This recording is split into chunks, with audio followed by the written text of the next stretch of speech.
Oh, it's recording. Recording, I think. Okay. I have to put the volume up. I don't know. Anyway, I'm gonna have to do all this. What I wanted to do. What was this one? Oh, this is the third party store called APK Mirror. Samsung. I can just read it for you. Samsung One UI Home 14.0.05.9 app download by Samsung Electronics Co., Ltd. App Mirror. Samsung Experience Home starts fresh with a new face and name, One UI Home. It comes with a simple screen layout, neatly arranged icons, as well as home and apps screens that perfectly fit Galaxy devices. Meet the better-looking One UI Home that blends familiarity with newness. New features available from Android Pie. Use full-screen gestures on the home screen. You can hide the Okay.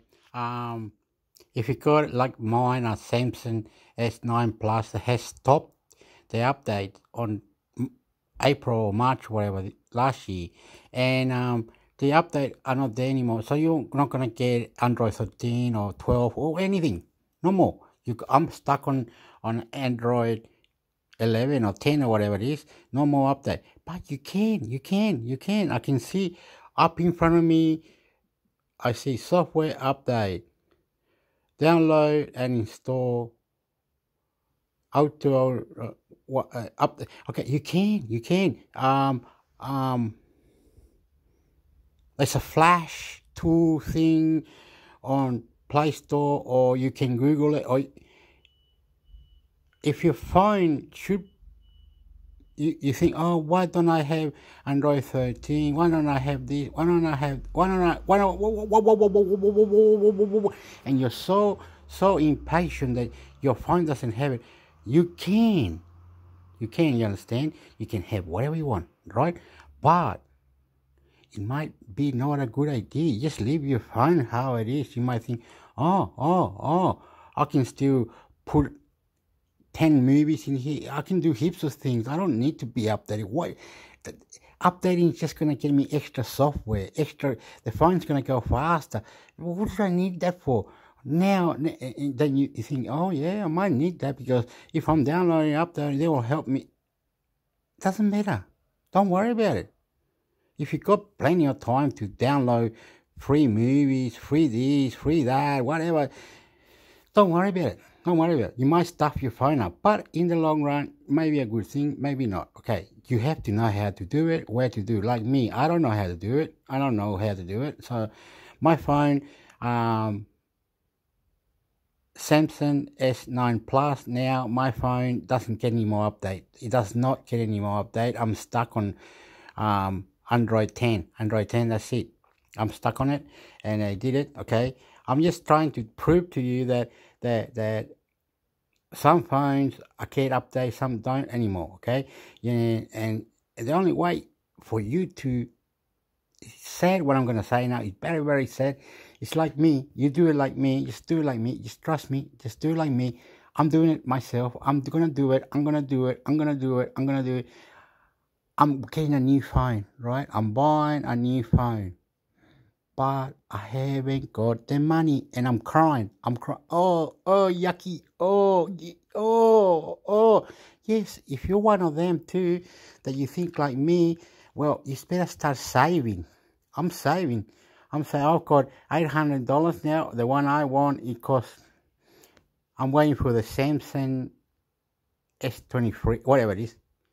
I'm getting that.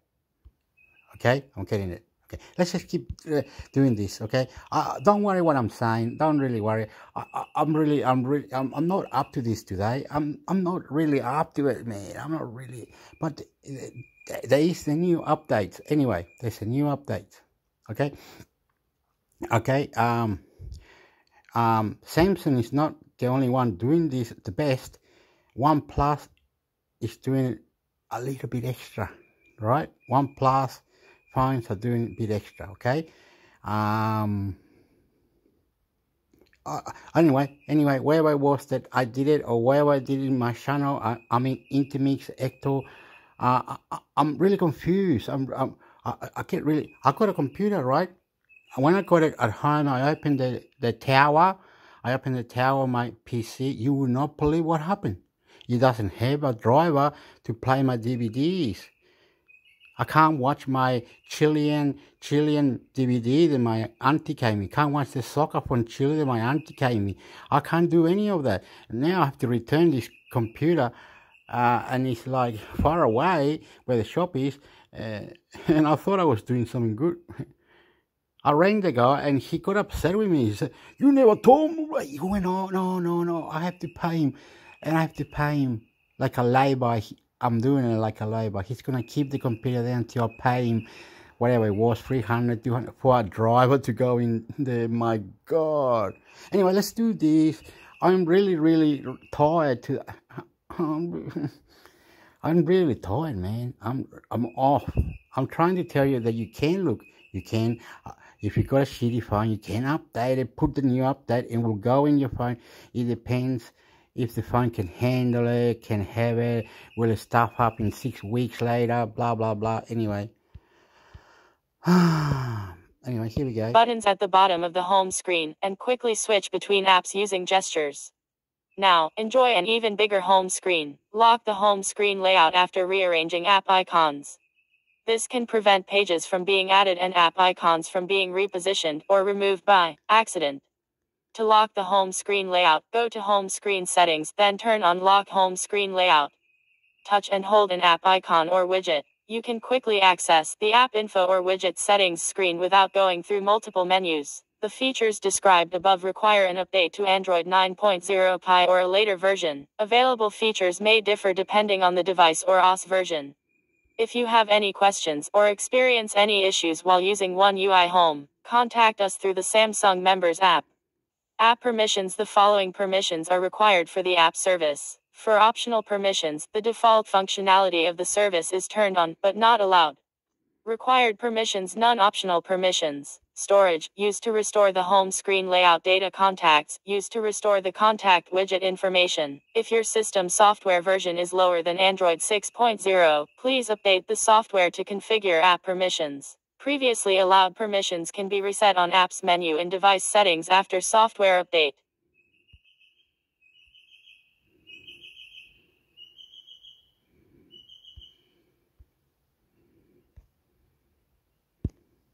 Oh, whoa!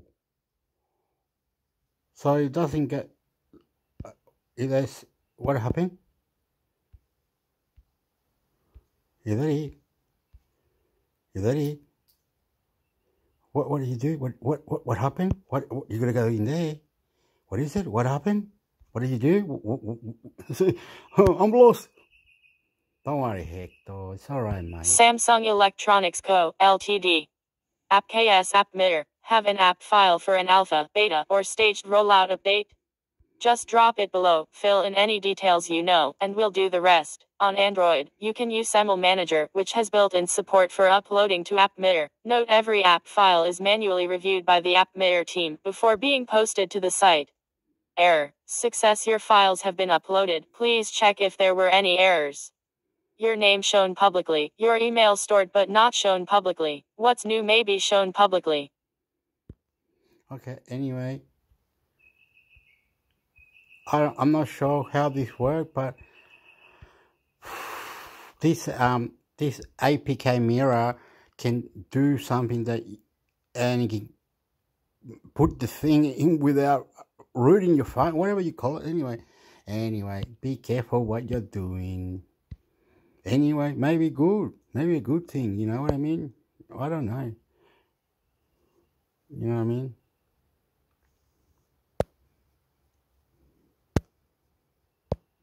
Oh, this is another Computing Technology app for Android download. About computing technology. English. Computing is the process of utilizing computer technology to complete a task. Computing is the process of utilizing computer technology to complete a task. Computing is any activity that uses computers. It includes developing hardware and software, and using computers to manage and process information, communicate and entertain. Computing is a critically important, integral component of modern industrial technology, the process of utilizing computer technology to complete a task. Computing may involve computer hardware and/or software, but must involve some form of a computer system. Most individuals use some form of computing every day whether they realize it or not. Swiping a debit card, sending an email, or using a cell phone can all be considered forms of computing. Mason understood that his new job at the large IT firm would require a large portion of computing projects.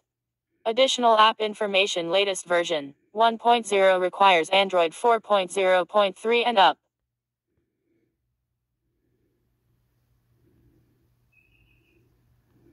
The hell is that? What am I? Oh, this is another third-party app.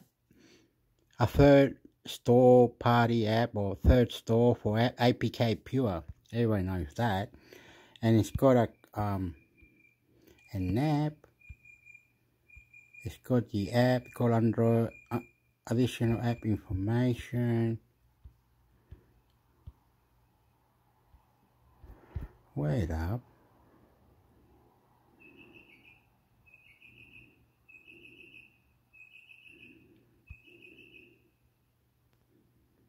That doesn't sound right, eh? Go there.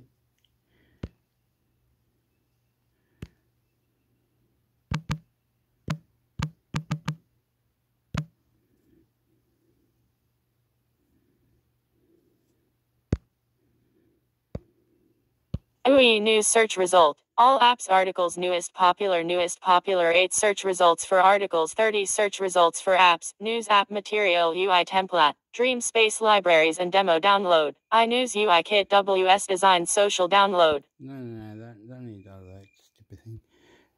Top 10 news app for Android.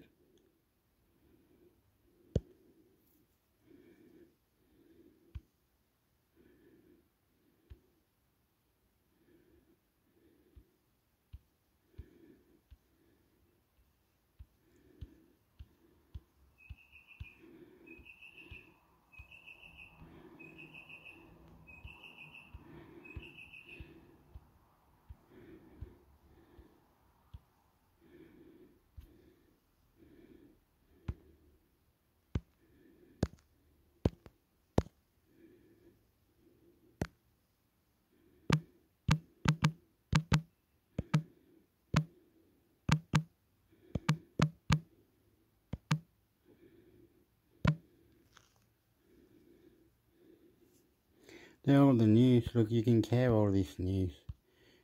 And you can you can go crazy on it or something.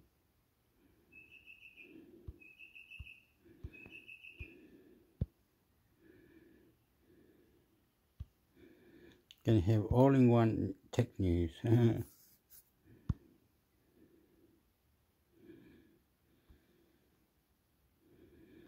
Anyway, I don't know. I don't think I need to go there, but anyway, you can have all this tech news. I don't know why I'm doing that, but wasn't that I wanted or something. I wanted something about a computer. I can't remember what it was. Whatever. APK files. If you know the right one, you can get an APK file that can update your system automatically. I don't know. That's what they were saying.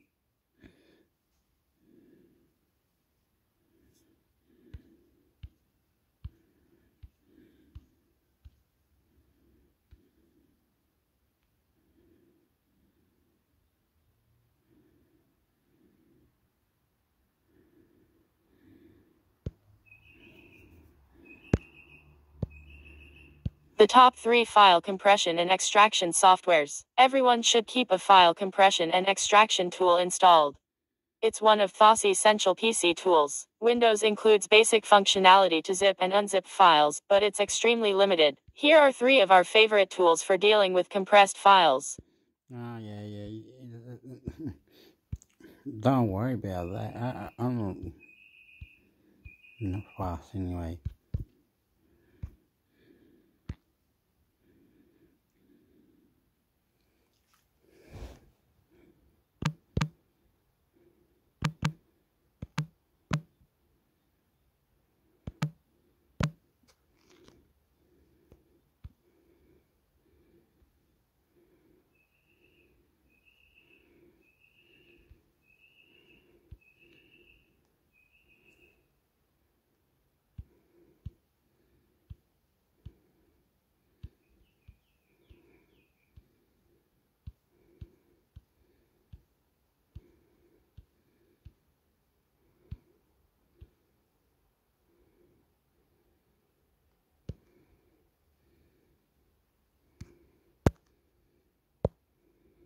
How to update a custom ROM on Android. If you use a custom ROM, it's important to keep it up to date.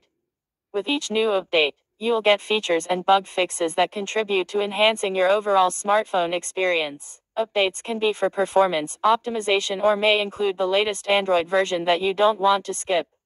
Max off video of the day. Here's how to update a custom ROM, so you will never miss any new features and improvements. How to update a custom ROM. There are many ways to update a custom ROM, like via or fastboot commands. We're using the most popular methods, via an over-the-air update and through a custom recovery like TWR or Orange Fox. Before starting the update process, you must take care of a few things. Take a backup of your Android phone. Before starting the process, back up all the data on your phone. If your phone is rooted, you can use the Titanium Backup app to create a full backup of your phone. If not, our guide on creating a backup of your Android phone will help you create a proper backup of everything on your phone. Check you've got the right files. Always check if you've downloaded the compatible ROM files before flashing any updates. If you flash a wrong file, there are chances that your device might go into a boot loop where the device refuses to boot or, in the worst case, get hard bricked and show no signs of life at all. If you've bricked your phone by flashing the wrong zip, our guide on unbricking an Android phone may help you fix it. Likewise, check that you have the correct recovery installed on your phone. Sometimes developers recommend a specific recovery in the update notes, so when you see something like that, use the recommended recovery only. Check you've downloaded all the files you need. Always have a backup ROM that you know will boot on your device. You can flash that ROM if your phone fails to boot after flashing the update. Lastly, check that you have downloaded all the required files mentioned in the update notes, like vendor or firmware zips. You can also download the Magisk zip file to root your phone or the DFA disable force encryption file to stay decrypted after flashing. Once you've done all this, it's time to update the ROM. Method 1. Update your ROM via an OTA update. An OTA, or over-the-air, update for a custom ROM is the same method you use to install normal security or OS updates on any Android phone. Developers push the over-the-air updates to devices, and you can download them on your phone from the System Updater app. This is the easiest method, but it's only available on a few select ROMs.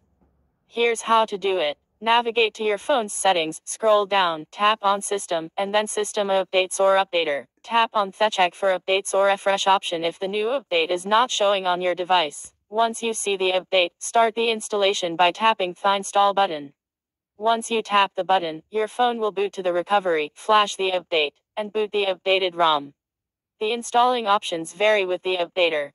Some show the download option first and the install option only appears after completing the download. Others have a single download and install button. OTA method is identical to the dirty flash method, we'll outline below. The only difference is the OTA flashing process is automatic.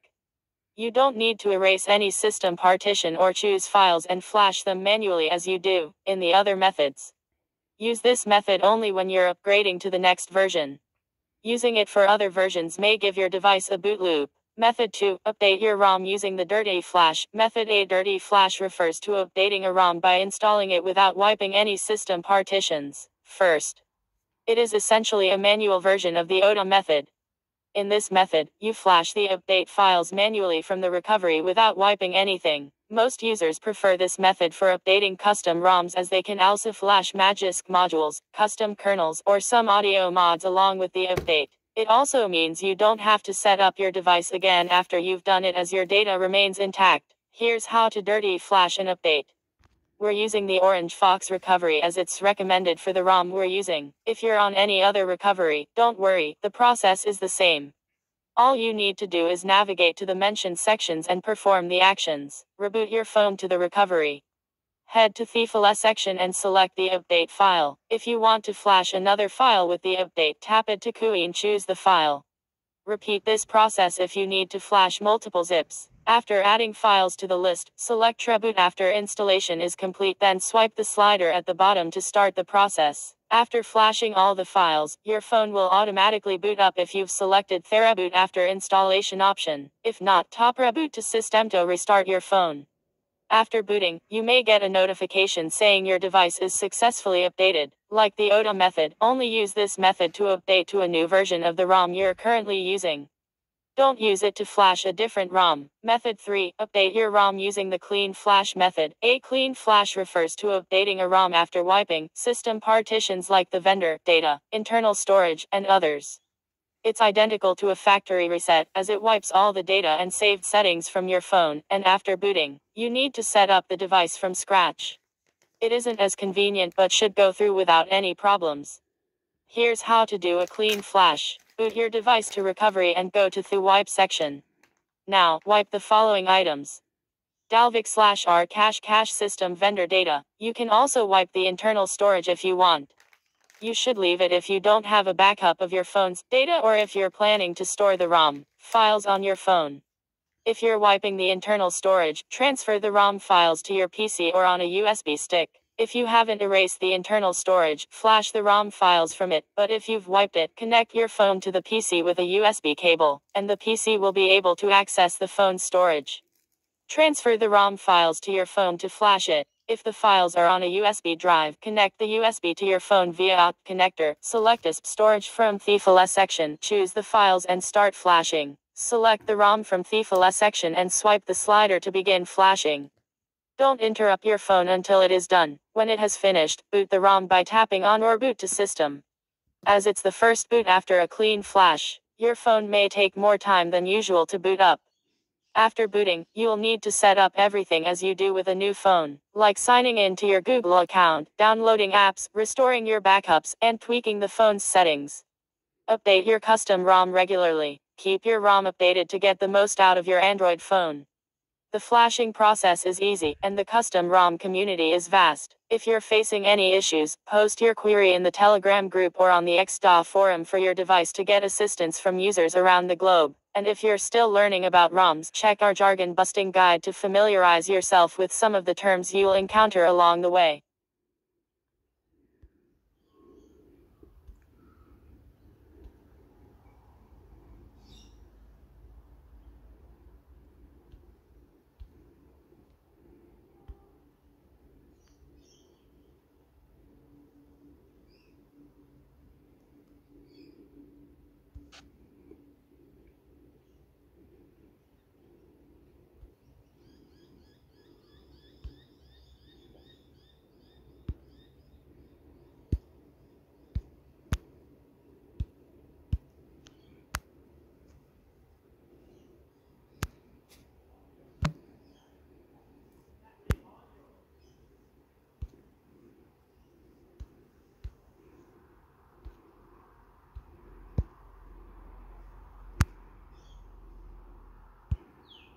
Guide flashing and updating custom ROMs XDA forums. Flashing for dummies. In this guide, we'll go over how to flash custom ROMs with root and TWRP. In addition to updating, this guide will always be updated. Read the entire guide before you start code. Your warranty is now void. We are not responsible for brick devices, boot loop. Please do some research if you have any concerns about mods included in these guides before using them. You are choosing to make these modifications. Things to keep in mind. 1. When you flash a ROM through TWRP, it will flash to your inactive slot. That's why you need to switch slot after flashing it and then flash everything else. Think of it like an OTA update, except you need to switch active slot yourself. 2. When you change your active slot in TWRP, it will only change after you reboot. Your active slot will always be the one you're currently booted on. 3.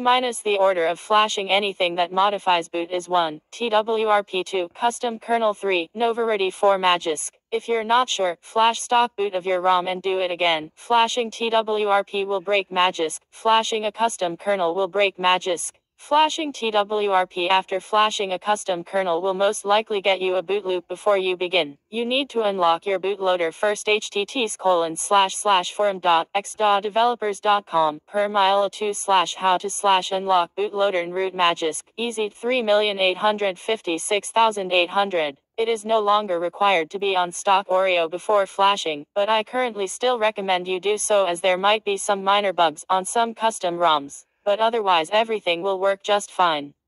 Get latest platform tools if you haven't already. Using an older one will result in errors. Platform tools. Extract it and open the folder. Hold Shift, then right-click on an empty space, then click Open Command Window here. If you're on Windows 10, doing that will open PowerShell instead. Inside PowerShell, type CMD and press Enter. Use CMD for everything below. If you're coming from stock, you need to do this first. Type the following command. Data and files will be wiped. Code: fastboot W, fastboot set active B. Notes: Pixel experience includes gaps. Do not flash them after the ROM. Many ROMs include TWRP, such as Havoc, AIC, and many others. Check ROM thread first. If it includes it, then don't flash TWRP.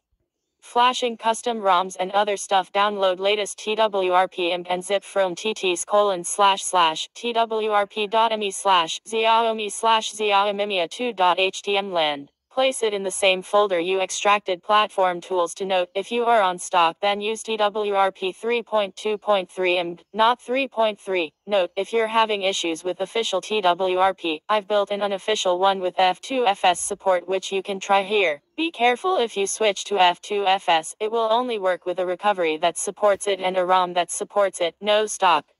Rename the imp to twrp.imp. In CMD, type if you get a boot loop, force shutdown, power plus volume down, and try again using MTP. Copy the files needed to flash to your phone. If MTP doesn't work, you have the following options. 1. Wipe data from TWRP. Try again. 2. Advanced File Manager. Go to /data/media. If there is nothing in there, create a new folder called 0, thereby going to Advanced Terminal and typing the following commands, then reboot to bootloader and try again. 3. Try using PBRP for MTP, then go back to TWRP PBRP. 4. Use add sideload. In TWRP, go to Advanced Add Sideload, then on PC do that for each thing you want to flash. You can type add sideload, then drag and drop the file you want to flash onto CMD. Make sure there's a space between sideload and the file you want to flash. 5. Use add push.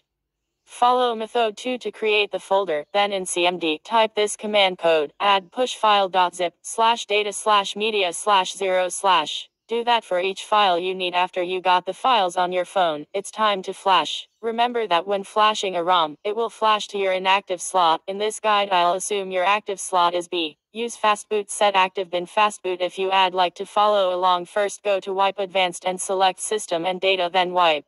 Then you can start flashing. 1 - flash the ROM zip. 2 - flash TWRP zip, so you can boot to TWRP without the need of a PC only if the ROM doesn't include it. Already. 3 - switch your active slot to A if you are on B and to B if you were on a. 4 - reboot recovery. 5 - flash gaps if required by the ROM you're flashing. OpenGAPS Nano is recommended. You can get it here http://opengaps.org. 6 - optional. Flash a custom kernel if desired / needed. 7 - optional. Flash DM Verity and Force Encrypt Disabler. Zip. This will disable DM Verity and encryption in vendor. This is not required by most custom ROMs as they will disable encryption anyway. It is most useful on stock, and in the possibility that the ROM you're flashing does not disable encryption. 8 - flash Magisk. 9 - reboot to system. Important, if you get an error while flashing ROM zip, do the following. Use latest official TWRP. If you're already using it, then the ROM you're flashing is one of the older ROMs. Previously, ROMs and TWRP used Jasmine as a codename for our device, while the real codename is Jasmine Sprout. This caused some issues. Newer ROMs and TWRP now use the correct codename,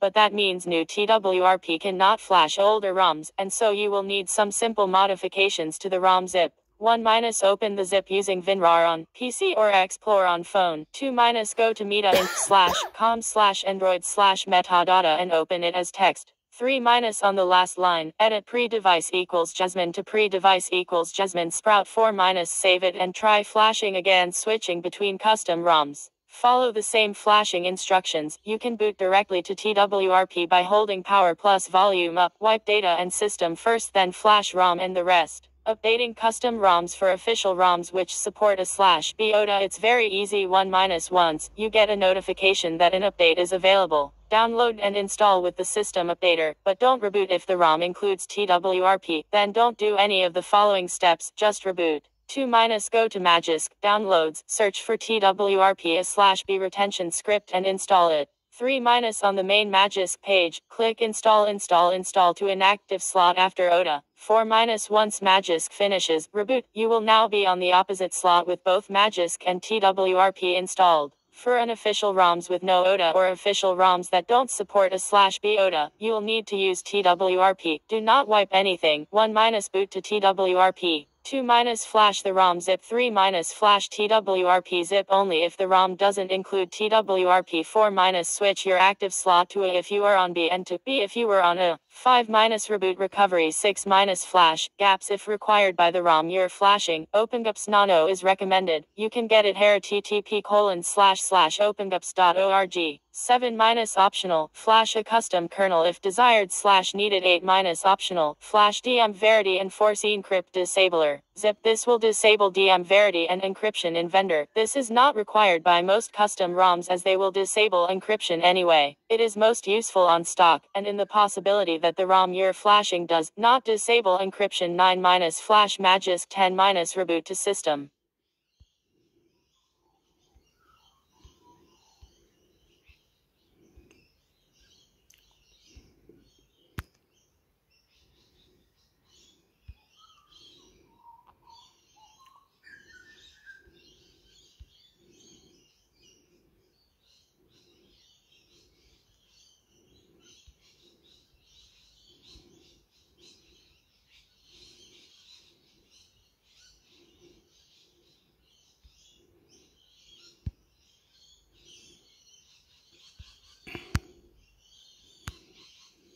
Samsung Galaxy S21 Ultra XDA forums. Samsung Galaxy S21 Ultra. The Samsung Galaxy S21 Ultra a 6.8 inches phone with a 1440x3200p resolution 120Hz display. The Qualcomm SUM 8350 Snapdragon 888/Exynos 2100 chipset is paired with 12/16 GB of RAM and 128/256/512 GB of storage. The main camera is 108+10+10 MP and the selfie camera is 40 MP.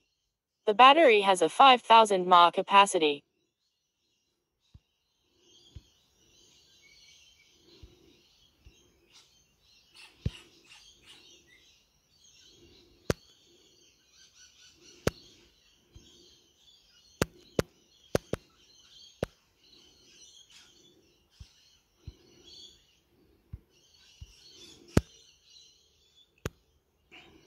Development -10.01.23G 998 BIDR.Ketan ROM i1UE 5.0 i1UE 4.1 i1UE 3.1 XDA forums. Dr.Ketan recognized developer / recognized contributor number 1G998B Dr.Ketan ROM features. ROM features varies with version of ROM. For more details, read changelog post. Link available in post number 3 for changelog of all versions. Must read changelog for a version you are going to install. It will have latest information about features, changes, known bug list / fix and installation guide of respective version. Credit and thanks at Chainfire - respected elite developer for SuperSU and his unbelievable contribution to XDA / Android community at Wanam - respected elite developer for his awesome contribution and references to his works. At Topjanwoofer Magisk at Experiakal the amazing developer for reference to his work and tools at MRLs for Aroma. Installer at Garrington for 3-minute battery and quick launch. ROM control sourcing. All credit and thanks goes to at Dax Gerland at Wooby 986 for their open source project for ROM control. So you gotta come to this QXDA for the forum. So you gotta log in or whatever it is. Let me figure it out. 1+ no, 1+2, 1+2, Samsung S22, Windows 11.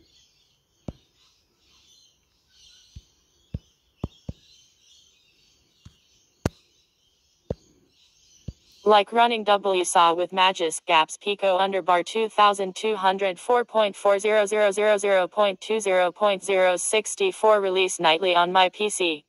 Android 12.1 on WSAW on Win 11. I included images of games and stuff XDA forums. Lineagios 19.1 for SM580G Taxel Wi-Fi is running only on my tablet. Sorry for the confusion. The below software is also based on Android 12.1. I edited my heading, since I wrote I like the Samsung ROM about my tablet, which is not related to what I found below. I don't know what if any kernel it using. The message I got back may be confusion. The XDA staff that moved it to the Windows subform, which I didn't know at the time existed here. Again, the above info about my tablet, and the below topic is more about how I found Android 12 now can be run on Windows 11. Magisk on WSA with Google Apps on Windows 11. I've been able to play with and make an x64 for my computer. Not sure, I don't think we can use the ARM64 port under Windows 11, but in any case, the x64 for the most part is able besides running officially Kindle App Store and Kindle app under Windows 11 now, and officially Microsoft has released it as that. This below is unofficial since it's not supported. Also it can run Google Play Store and Play Books, but it's not completely stable for me. It can run it fine, then the next minute it's crashing its Windows on my Gigabyte desktop. I haven't tried them on my laptop yet.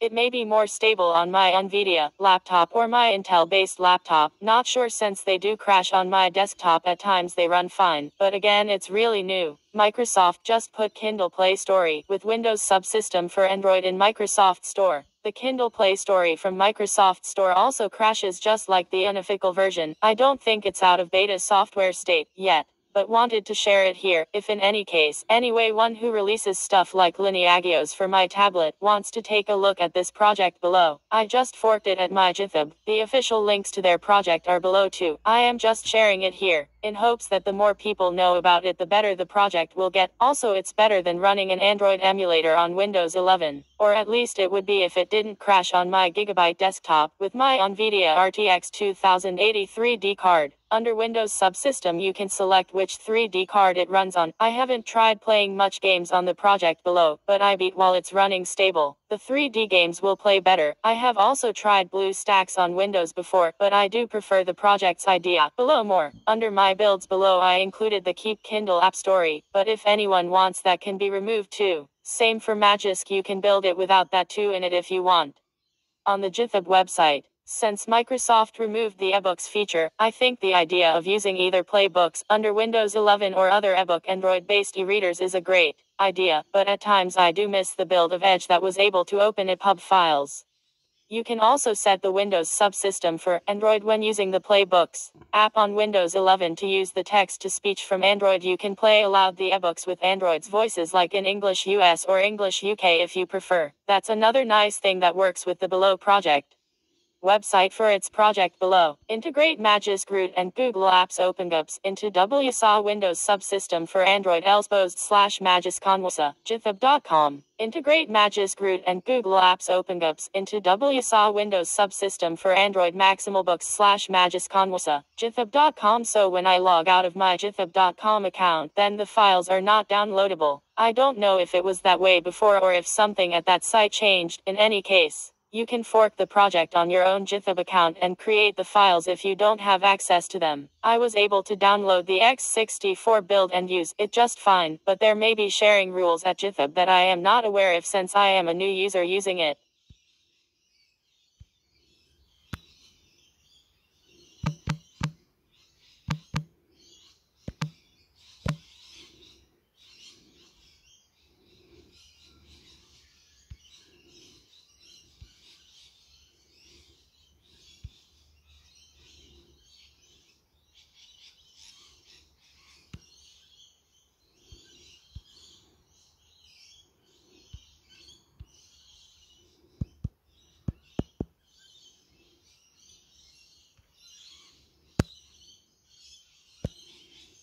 Why are we waiting? XDA forums. Number 1, waiting for the sources. That is, what are porters planning on sticking on this? Personally, I want the sources to attempt to port Sailfish. Only reason I buy the phone. I currently have the Nexus 5 and the OS runs buttery smooth thanks to the porters over at Number Sailfish's porters. I'm even wondering, did I make a mistake buying this device when the Nexus 5 is more than enough oomph to power the OS? But I've got it and gotta try to at least expand my own knowledge base. Also, do you guys know how Chainfire managed to build the kernel for it without the sources? Number 2, WTF. The phone has been out for less than a month. Have some patience or start learning to develop yourself, rather than creating a useless thread, just to whine.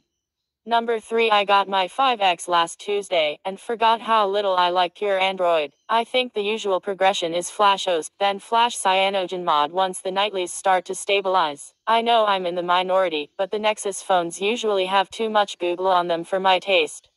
I like the hardware, but the software is another story. At any rate, I'm also waiting for the binaries and device tree so that I can start building my own. Number 4. Waiting for the sources, that is, what are porters planning on sticking on this? Personally, I want the sources to attempt to port Sailfish. Only reason I bow the phone.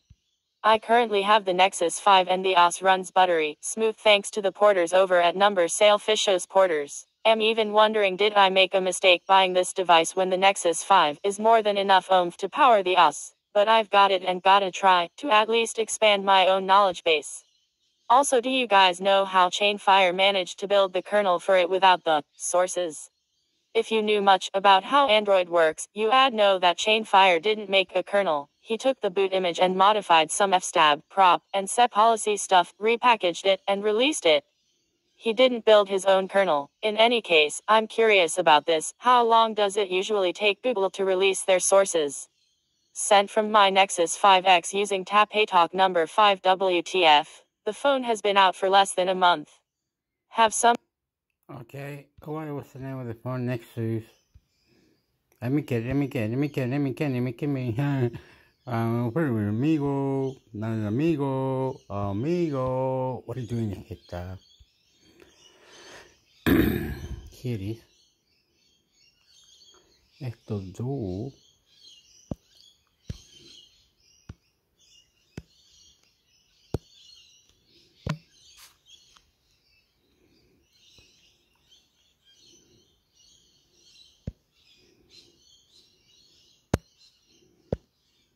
LG Nexus 5X XDA forums. LG Nexus 5X. The Nexus 5X was announced by Google on September 29, 2015. Manufactured by LG, the Nexus 5X has a 5.2 inches 1080p display, Qualcomm Snapdragon 808 hexa-core processor, 2 GB of RAM and either 16 GB or 32 GB. Right. Let's not. No. We want something faster, better. Don't, please. No.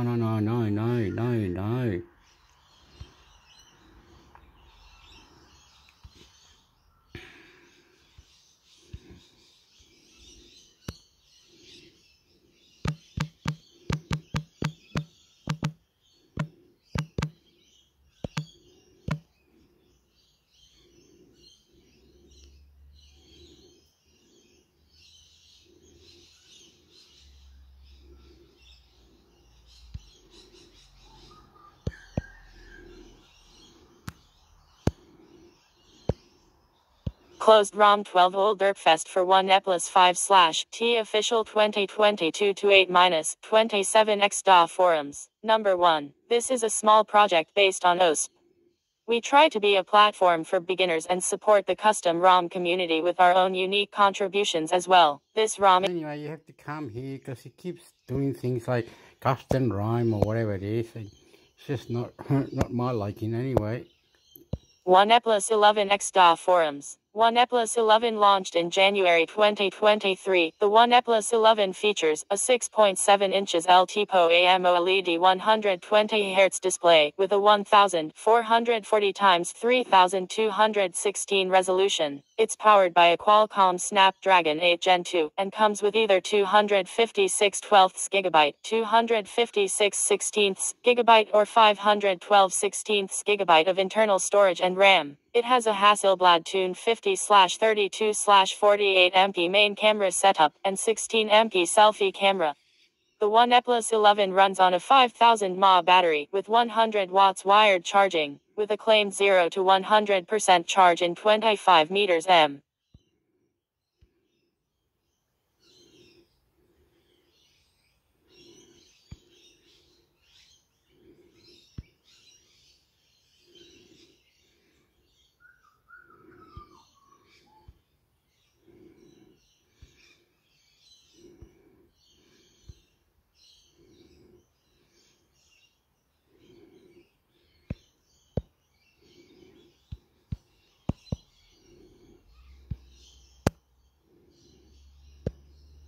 OnePlus 7T Pro 5G McLaren real-life review XDA forums. OnePlus 7T Pro 5G McLaren real-life review. Reviews of the OnePlus 7T Pro McLaren. See how other XDA members rate various fast. Nah, don't be silly.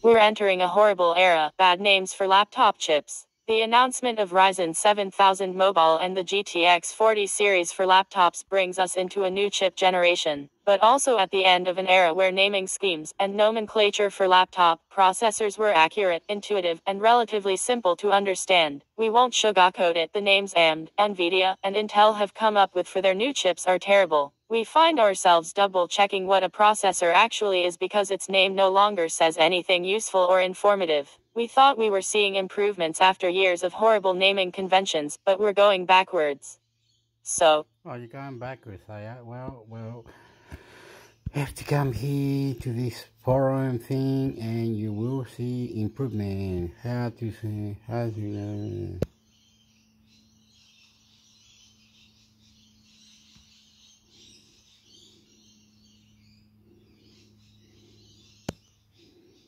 now it's going somewhere else, hector.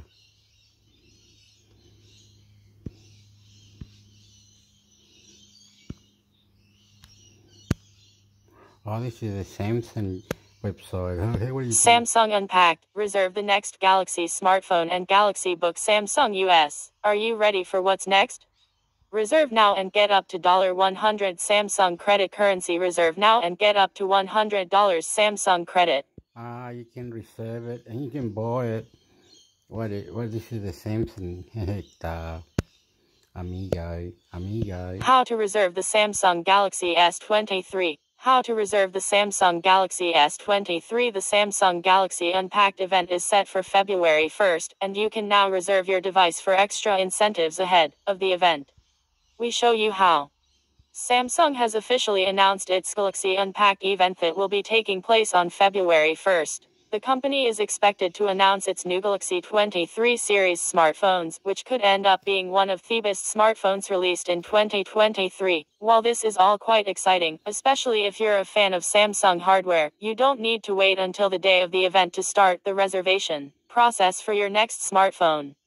In fact, by reserving early, you'll gain additional incentives, like up to $100 in credit and higher trade-in values for your current handset. Just to be clear, this is a reservation and not a pre-order. Pre-orders will be going live at a later date.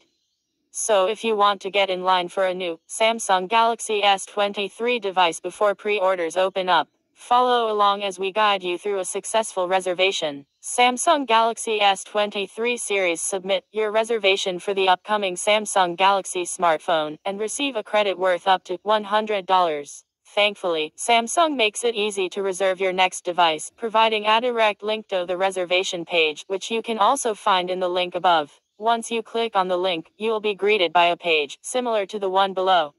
From there, you will need to choose one of the options in Choose one to begin your reservation section. In the top right section, you should see the option to reserve Galaxy smartphone, reserve Galaxy Book, and reserve bot options. After selecting one of these options, you will want to proceed to the section requiring a first name, last name, and email address. You can also add your phone number if you add like, but that's completely optional.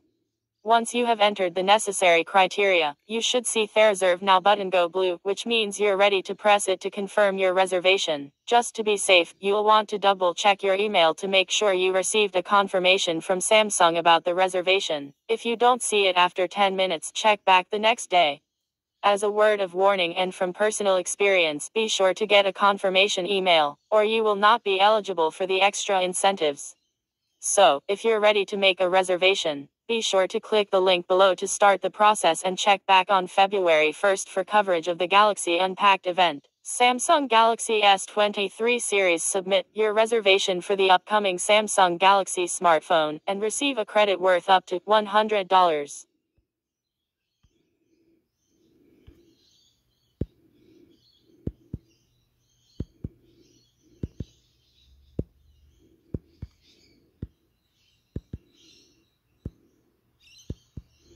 So QXDA, you gotta come to the forum, join the join the forum, mate, join the bloody forum, mate, join the bloody forum. Okay, I'm just gonna go through a few ones that what happened, Hector? What you do, amigo? What do you mean, amigo?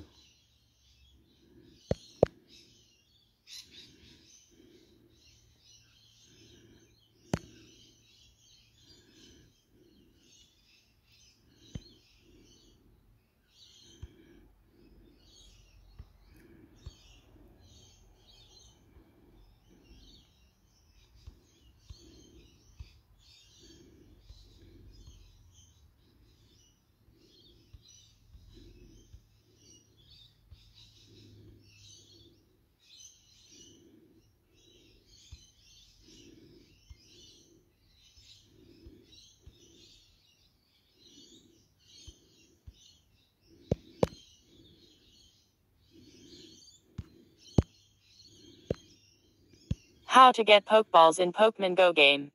Explained in easy steps. Hey people, in his article I will be sharing with you a guide on how to get Pokeballs in Pokemon Go game. You will get to know all the methods that you can use to get the answer about how to get Pokeballs in Pokemon Go game. So, let's start.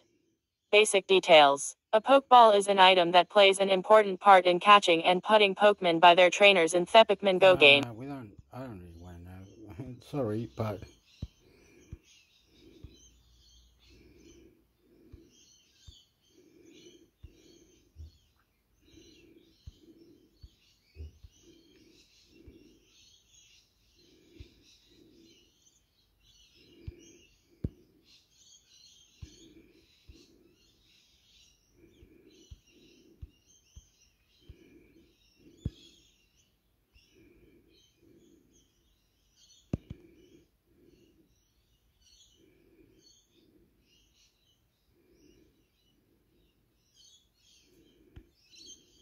nah, I don't like that.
Why does my phone say no service? Gossip Funda. Wondering why does my phone say no service?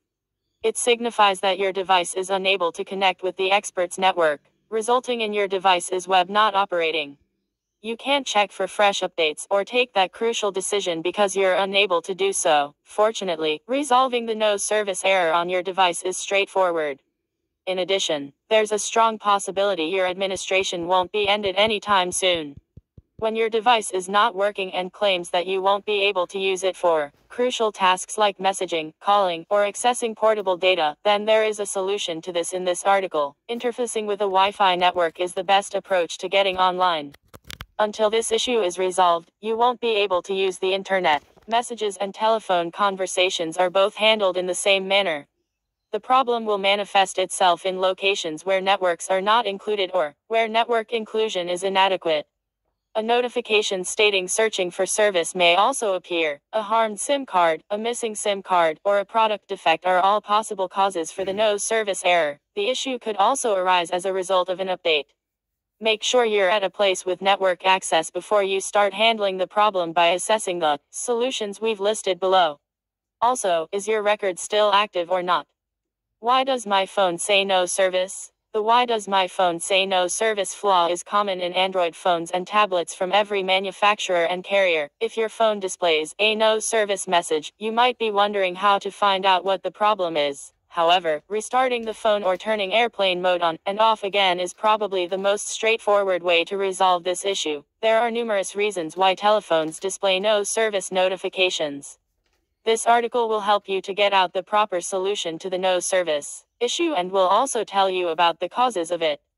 The no service bug on Android. Fortunately or unfortunately, the why does my phone say no service flaw is a common problem with Android devices of all brands and carriers. The potential benefit is that being a well-known problem, the answers have become relatively easy to find if it ever develops. Relax, if your Android device has taken a break from its service, the response isn't far away. In most circumstances, the customer is requested to do nothing more than restart the device or toggle airplane mode on and off. Nonetheless, it's often necessary to re-register the handset and reacquaint it with the carrier. This could require phoning a service number to re-register the carrier's electronic serial number (ESN). Depending on the device and carrier, the ESN is referred to as the Global Portable Hardware Personality IMEI or Versatile Gear Identifier, depending on the connection point.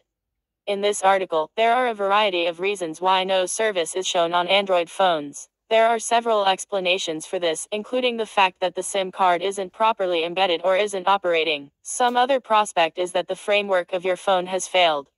Some easy fixes on why does my phone say no service. As a result, we've compiled a list of 9 possible solutions for the Android no service issues. Go through the options below to see if any one of them can help you with the no service issue. Turn off your Android phone or tablet. The most straightforward and quickest option is to restart your smartphone. Restarting your phone is the easiest method and can solve 90% of the problems that occur on your device. This will fix a variety of bugs and errors on Android devices, such as the SIM card not identified or no service errors. Restart your computer or device as soon as possible. When you hard restart your device, it clears misfires, helps with a few small glitches, and revives your Android system. Your service or signature will be restored. This is the first path to take to solve your problem. Press the power button for around 10 seconds and then leave it. Your device will be forced to turn off and walk away as a result of this action. Release both keys when the logo appears and hold them until the device has finished the relaunching procedure. Try to remove the battery from your device. If at all possible, this may seem a bit weird, but removing the battery and reinserting it again can help you resolve maximum problems. Disconnect from all the other power sources. Remove the battery and hold it for 30 seconds or more before re-embedding it. Additionally, turn on your device. Your SIM card must be re-embedded. If your Android says no service error is detected, maybe SIM card isn't in the right place. It's feasible that the SIM has been altered or was not properly tried to introduce. As a consequence, double-check that your device's SIM card is safely installed. As a result, you'll need to take out the SIM card and reinsert it. Note: make sure your SIM card isn't damaged or affected before removing it. Contact your provider and request a replacement SIM card if you see any damage. If you notice any problems, try putting your SIM card into a different phone to see if the no service problem persists. Toggle the airplane mode on and off. Turning on/off the airplane mode is the easiest way to get rid of the 90% of the problems. To learn how to accomplish this, go to Settings, Airplane Mode while you're there. Please turn it on. Sit tight for a few moments and then turn it off again. Getting to the control community is another option. Here, you can turn on the airplane mode, then press the airplane symbol, typically the icon next to the symbol, once more to turn it on. Before you turn it off, sit tight for a few moments. This is the solution to many problems. After doing this, see if the issue persists or not. If not, try the other methods given in this article. Network operators should be physically selected. All Android devices, by default, communicate with your phone company's network administrators. If this network isn't accessible or Android claims it can't help you, you can deactivate the option and look for versatile networks on your own. You will be able to physically select network administrators as a result of this. Below are steps you can follow to achieve the desired result. Send your device's settings to the trash. Deactivate the naturally picked network option by tapping on portable networks. You can now get a list of available networks in your neighborhood. Choose the appropriate option and see whether it resolves your Android no significant problem. After picking the appropriate network, you may need to restart your Android smartphone to see if the changes take effect. Time and date. Remember that your device's date and time are set according to the current time zone. Select Set Naturally. To change the date and time, go to Settings, General Date and Time. Then, choose Set Automatically. Take a look at the cellular data, if the problem persists, after switching to airplane mode.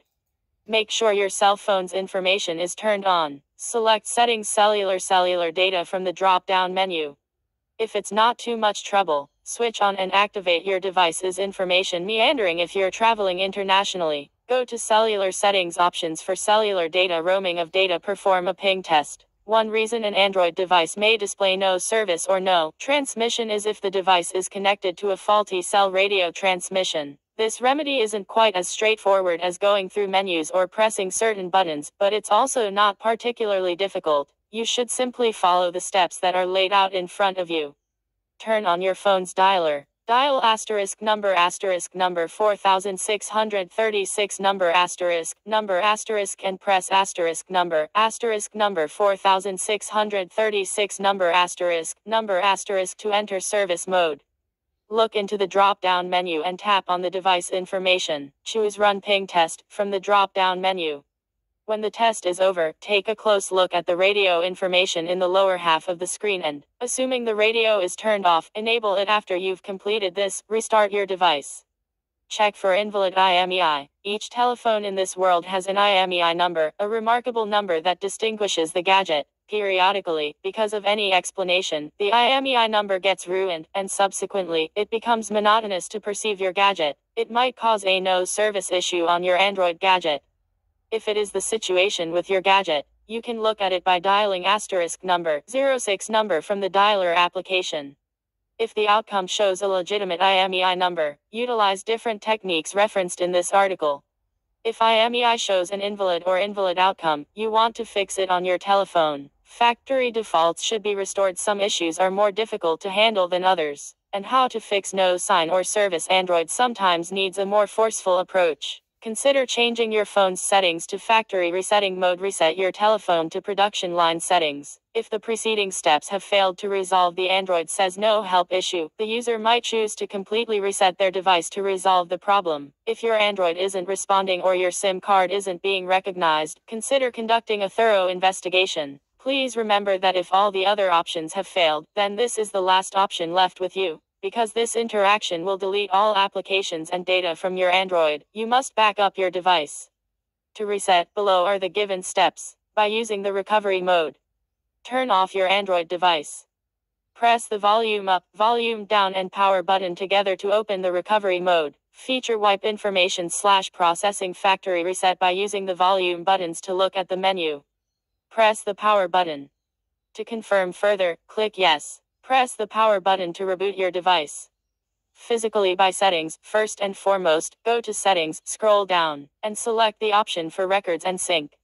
Your Google account will be visible. Click it, then the more symbol to remove your Google account. On the other hand, go to Settings, then to the phone, and then to the reinforcement and reset symbol. You will see the symbol name. Wipe all data from that point forward. Factory information reset. Click on it and type any secret word you want, assuming you have one. After this, it will automatically reset your phone to default settings. The No Service on Device Error, step-by-step instructions. In general, you should just wait a while and allow your device a chance to settle down following the update. Holding up doesn't seem that impressive if you can't send or receive messages or even make phone calls. There are 2 or 3 possibilities to think about. By going to Settings Cellular, you can turn off cellular information. Turn on airplane mode and leave it on for about 15 to 20 seconds. Turn on cellular data and turn off airplane mode. Restart your device if necessary. Your SIM card must be replaced. Restore the organization settings. Reset network settings by going to Settings General Reset Network Settings. To confirm, click on Reset Network Settings. By this, you can solve the No Service error on both devices whether you are having iPhone or Android. It will be resolved for both. Conclusion. So, this article was all about the different causes, as well as the reasons why the problem of why does my phone say no service is mostly shown on the devices, like Android and iPhones. As a result, we've completed one of the most well-known and convincing solutions for fixing no service on Android devices and iPhones as well.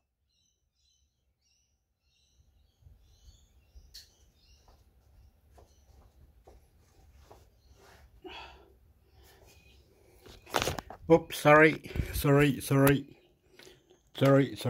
Oopala. I have to do something. I just noticed something. I have to go back. This one is called, we'll leave it there.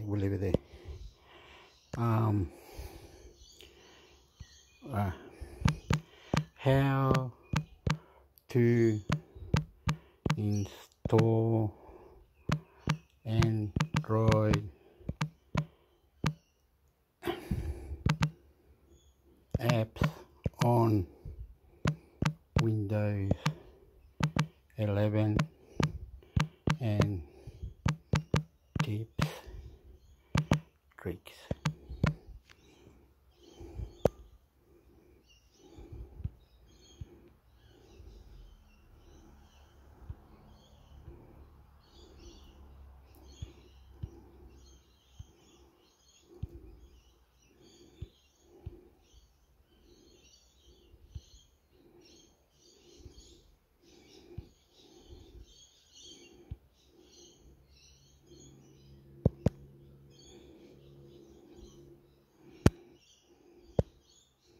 How to install Android apps on Windows 11 Hector World. With the release of Windows 11 22H2, your Windows 11 supports Android apps natively.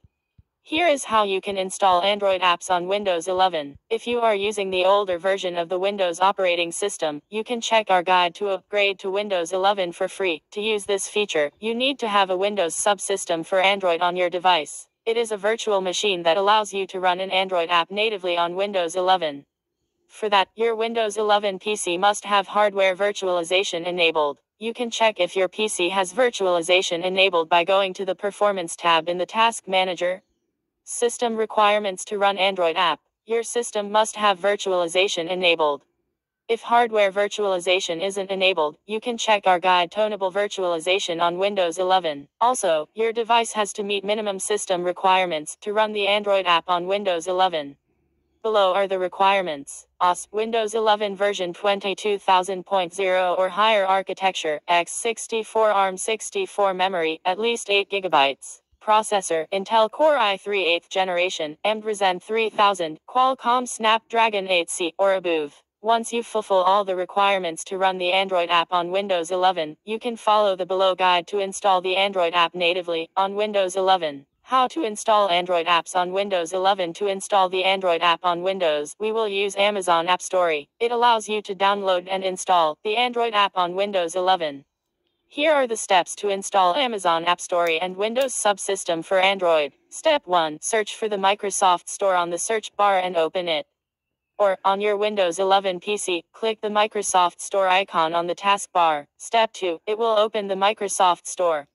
Here on the search option, search for Amazon App Store and press enter. Step 3. From the results, select Amazon App Store.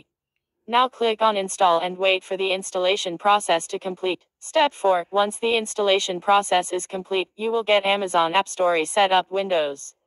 Here click on the setup button to continue the process. Step 5. Now click the download button to download Windows subsystem for Android from Microsoft. As we already discussed, to install Android apps on Windows 11, we need a Windows subsystem for Android. Step 6. Once the download process is complete, click the restart button to finish the setup process. Step 7. After the restart, the Windows subsystem for Android will then start to load, and the Amazon App Store may automatically open. If not, you can find it in the Start menu apps list. Step 8. After that, you need to sign in to your Amazon account.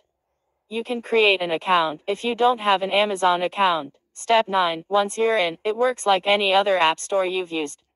You can browse through suggestions or search for the app you want to install. Either way, select an app to install. Note: installing Android apps on Windows 11 is only officially available to US-based users for the time being. Soon, it will be available for all countries/regions.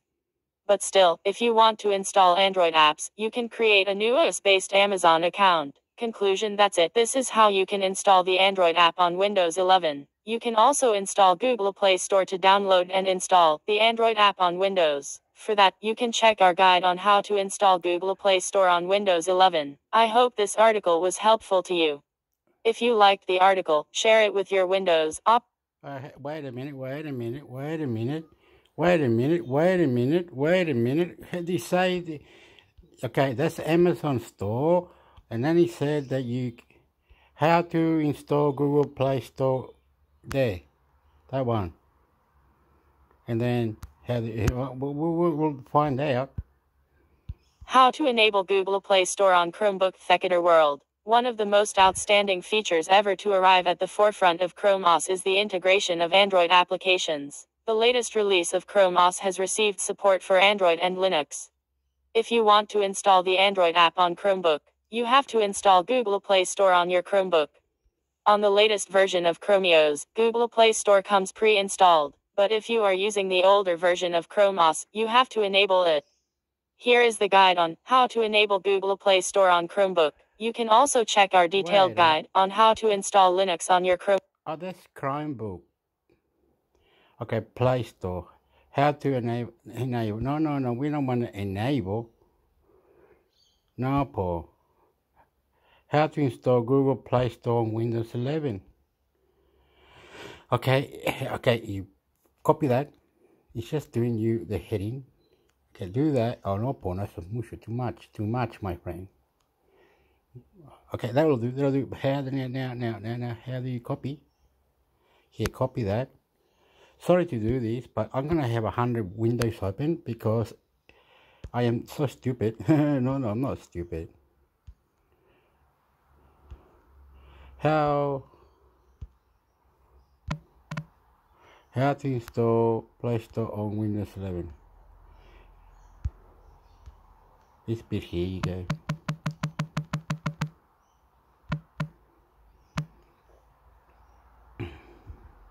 How to install Play Store on Windows 11. How to install Google Play Store on Windows. Google Play. How you download Play Store app on Windows 11.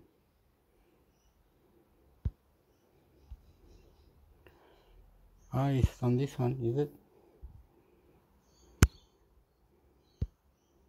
How to install the Google Play Store on Windows 11. You can natively run Android apps on Windows 11 via Windows subsystem for Android WSA. However, it has its limitations. The new OS only natively supports Amazon's App Store and not Google Play Store. And while side-loading Android apps is an option, anything that requires Google Play services will not work. Max off video of the day. However, you can install Google Play Store on Windows 11 to overcome this limitation. Here we show you how to install Google Play Store on Windows 11. As discussed earlier, you can sideload and run Android apps on Windows 11. However, finding AppKs and installing them via the command prompt is cumbersome. You also need to configure Android Debug Bridge Add to install Android apps. You can install a fully functional Google Play Store to remedy this problem. Also, this allows you to run Google Play Services dependent apps. However, it is a complicated process and involves downloading several small packages and then moving them around. No, you don't. I used to have BlueStack on my Windows 10, and I could download Play Store apps, not all of it, but then I got third-party stores, and I could download whatever I wanted to. So I don't understand you.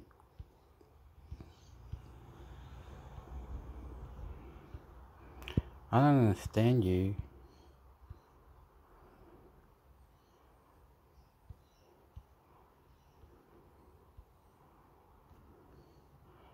Okay, let me do something. Okay, BlueStack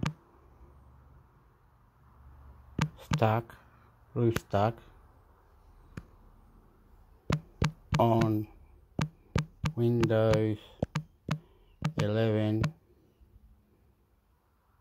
get third party store.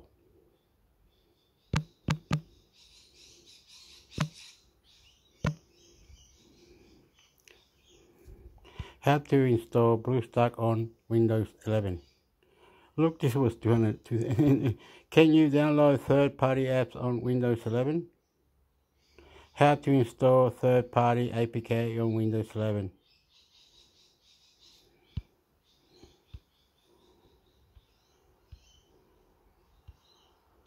What happened? Why do you have to do like this? Did I do something wrong here or what? BlueStacks on Windows 11 get third-party store Google search.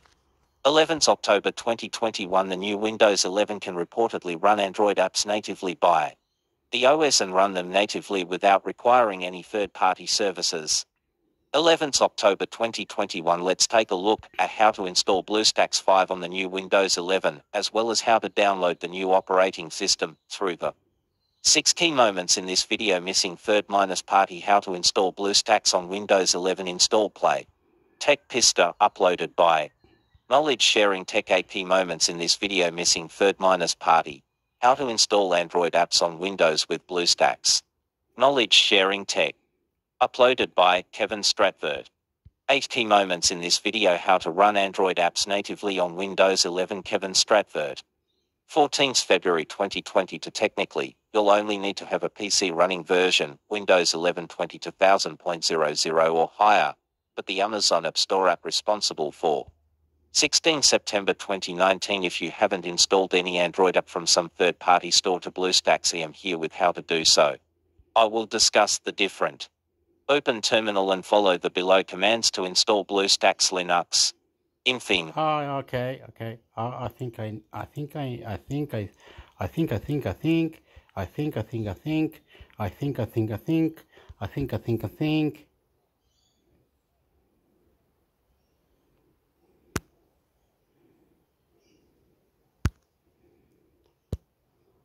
Microsoft is bringing Android apps to Windows 11 or /PC Gaming. Go to PC Gaming or /PC Gaming 2 year ago, posted by of 123 view community ranking in the top 1% of PC Gaming.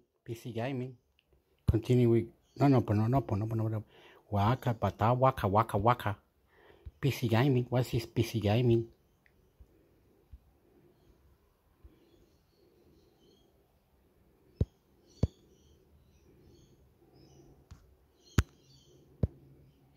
Remember RuneScape? Every original version of the game is lost.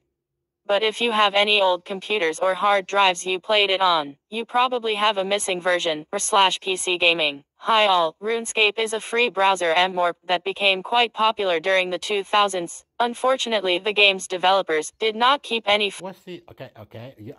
Now. PC Gaming. Okay. This is gonna break my head in. PC Gaming.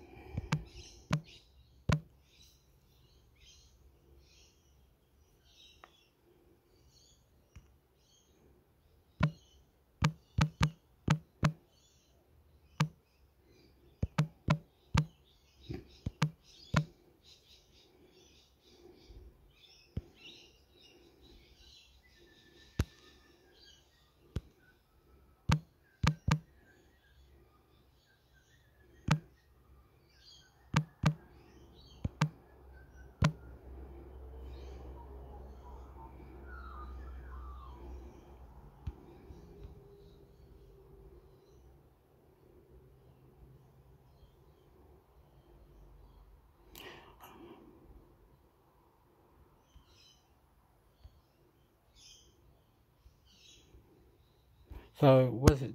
I really don't know. Something. Search results for BlueStacks. Search PC Gamer. How to play Android games on your PC using BlueStacks 4x Silsosaurus published February 04, 2019. Ask PC Gamer. A new version of BlueStacks lets you play a vast selection of Android games using mouse and keyboard, and even a controller. Android games on Windows will let you seamlessly swap from mobile to PC by Tyler Cole, published December 11, 2021. News: Google will bring mobile games to Windows devices in 2022. Unity is merging with a company who made a malware installer. Bijity McGregor, published July 14, 2022. News: game developers working in Unity aren't pleased about it. Windows 11 gets Android subsystem in latest developer build by All and Dexter, published September 03, 2021. News: what mobile apps are you dying to install on your Windows PC? Google is testing a Windows app that lets you play Android mobile games on PC by Katie Wickens, published January 20, 2022. News: currently only available in Hong Kong, Taiwan, and South Korea. The beta is set to roll out to other countries later this year. The best Android emulator to play Android games on PC by Corbin Davenport, published March 25, 2020. Game Time. Here's the emulator you should use for gaming, and how to configure it with PC keybinds or a controller. Gather your heroes and slay monsters by the dozen in Granches. Okay. Merging company who made malware install gamer developer working on Unity to Windows 7 kit Android subsystem.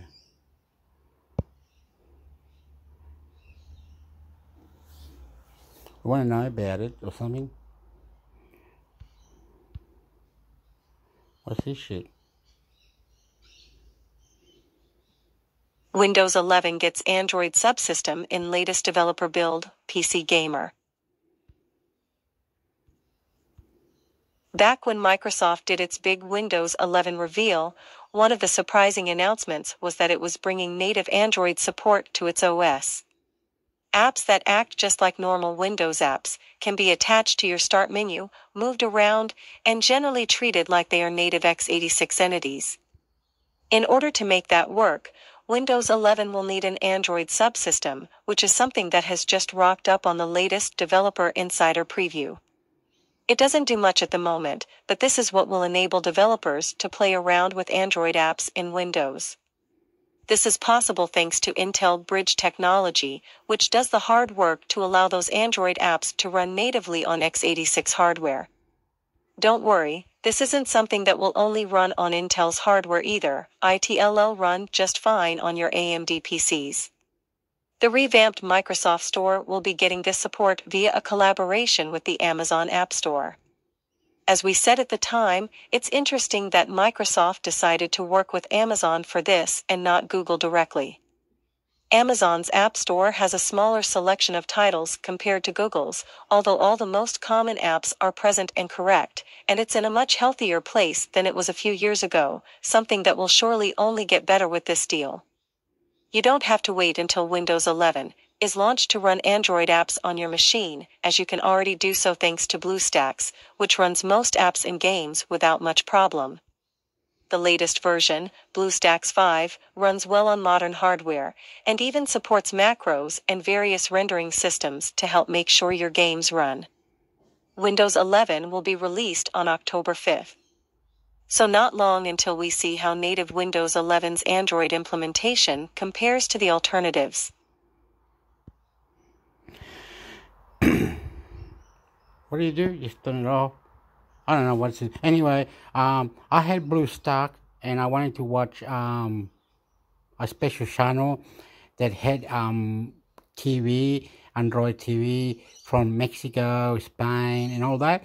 And they said it's free. Come, BlueStack, and I had BlueStack, but the only thing I couldn't update it, so I couldn't remember where I got the APK, so I couldn't update it. So that's the only problem.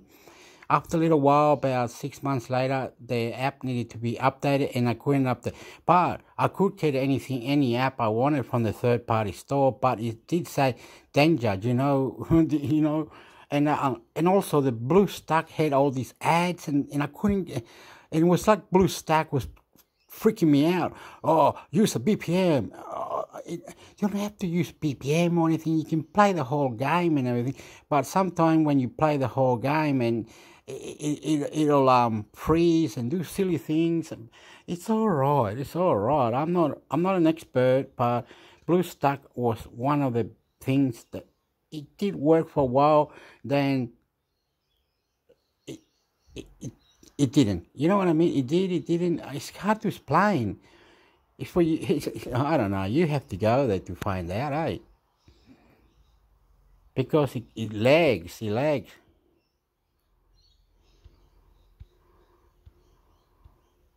It lags. It really lags to, you know.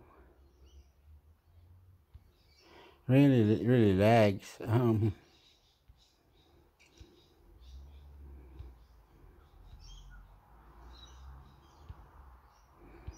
You know, I consider many things, but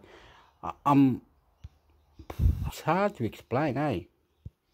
I'm not an expert, so don't ask me to tell you that updating or Flash tools or technology, or don't tell me because that's where I'm getting to. All right, I'm getting to that bit where the person said, show me the pattern, the bottom or the system or the place or the settings, or showing me how to explain step by step. And then after that, you've done that, explain how, and you do this, you do that. And I went, oh no, that bit I don't know. I can get you to where it says that it does that, get that someone did that. And then the person, well, I can't go to that person. That person is sacred. Like, that person lives in the United States or in China or in Germany. I can't just go, hey, you. He has to be on YouTube for you to write down on the bottom, on the comment section, to ask the questions.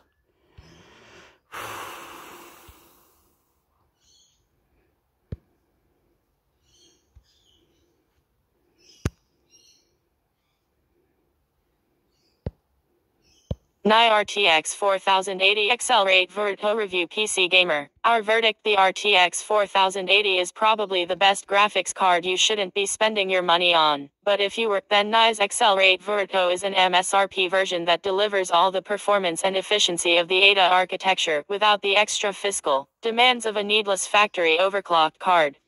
For great RTX 4080 performance, frame generation is magic cool and efficient against. Even at MSRP it's overpriced.